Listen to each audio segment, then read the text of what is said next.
Good morning, সুপ্রভাত, শুভ সকাল। Good morning YouTube, শুভ সকাল আমার সমস্ত ইউটিউবের সাবস্ক্রাইবার বন্ধুবান্ধব এবং আমার ইউটিউব যারা দেখেন প্রত্যেককেই আজ শুভ সকালের শুভেচ্ছা, অভিনন্দন, শুভকামনা। সবাই ভালো থাকবেন, সবাই সুস্থ থাকবেন। আর আমি ইউটিউব বন্ধুদের কাছে আমার একটাই রিকোয়েস্ট, যদি সাবস্ক্রাইব আমাকে করেন না, অভিযোগ করবেন না, আমাকে বলবেন যে আপনার কী অসুবিধে, আমি নিশ্চয়ই সেটা ইচ্ছাটা পূরণ করে দিতে চেষ্টা করব। সাবস্ক্রাইব করে আর আনসাবস্ক্রাইব করে দেবেন না, খারাপ লাগে। হ্যাঁ, আর নিজেরও যদি চ্যানেল থাকে সেটা নিজেরও ক্ষতি করেন। প্লিজ এইটা না করে বরঞ্চ চলুন আমরা হাতে হাত রেখে এগিয়ে যাই। আমরা তো সবাই এখানে ইউটিউব করতেই এসেছি, তাই আমরা সবাই একটু হাতে হাত রেখে এগিয়ে যাই। যাই হোক, আজ 22শে জুন, 7ই আষাঢ়, রবিবার।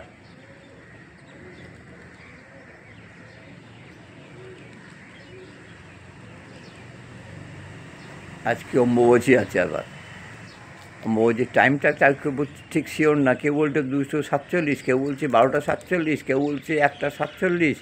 কেন যাদের বাড়িতে পাঁজি আছে, পঞ্জিকা, তারা একমাত্র ঠিকঠাক বলতে পারবে, এছাড়া বলতে পারবো না। আমার ঘরে পঞ্জিকা বা পাঁজি নেই। আর এই সময়টা ঘরের মূর্তি, কালী মূর্তি বা যে কোনো মূর্তিকে একটু সাদা কাপড় দিয়ে ঢেকে রেখে দিতে হয় নাকি, এই এতদিন ধরে তাই জেনে এসেছি। হ্যাঁ, আর অম্বুবাচীর আগে একটা ডিউটি ছিল, মা ছিলেন অনেক দিন। যাই হোক, আজ মাও নেই, অম্বুবাচীর চাপও নেই বাড়িতে। অম্বুবাচী হয়তো ভুলেও যাবে এরপরে, ওই ক্যালেন্ডার দিকে মনে রাখতে হবে। যাই হোক, আর অম্বুবাচী আজ লাগছে হচ্ছে আজকে, আর সেসবে হচ্ছে বুধবারে বিকেলবেলা, রবিবারে ওদের 2টোর পরে লাগছে, সোমবার ছাড়বে বুধবারে বিকেলবেলার দিকে। যাদের বাড়িতে বিধবারা আছেন তাদের তো অম্বুবাচী মানতেই হয়, বা অনেকে মানেন, আর যারা মানেন না ঠিক আছে, সেখানে তো জোর করার কিছু নেই, এটা যে যার নিজের ব্যাপার।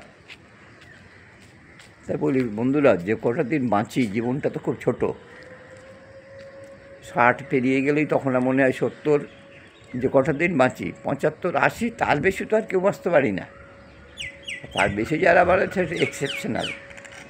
সেই টাকা যখন থাকে না অনেক, তখন বিলাসিতাই থাকে। আর টাকা যখন ফুরে আসে তখন কিরম করে টুকটুক করে হিসেব করে চলে। আমাদের জীবনটাও ঠিক তাই, ওই টাকা ফুরিয়ে যাওয়া জীবনের মতন আর কি, টাকা ফুরিয়ে যাওয়া জীবনের মতন।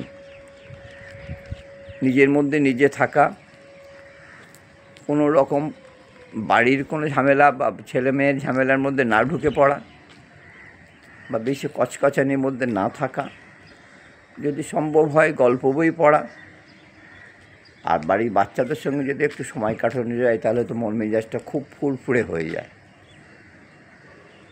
তাই আমার নিজস্ব অভিজ্ঞতা দিয়ে বলি যে চেষ্টা করা উচিত প্রতিটা মানুষেরই। 60 পেরিয়ে গেলে জীবনটা তখন ছোট হয়ে আসে, বিলাসিতার জীবন শেষ হয়ে যায়, তখন হচ্ছে দিনগত পাপক্ষয় আর কি। চেষ্টা করা উচিত নিজের মতন করে নিজে থাকা। সময়টা কিভাবে কাজ করব, কেউ গল্প বই পড়ে, কেউ মোবাইল ঘাঁটে, কেউ টিভি দেখে, কেউ একটু ঘুরতে যায়, সম্ভব যদি যাদের আছে তারা একটু করে ঘুরতে যাওয়া উচিত।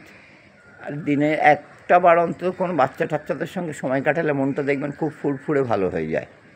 তাই উপদেশ বলে নেবেন না, এটা আমার নিজের অভিজ্ঞতা দিয়ে বলি।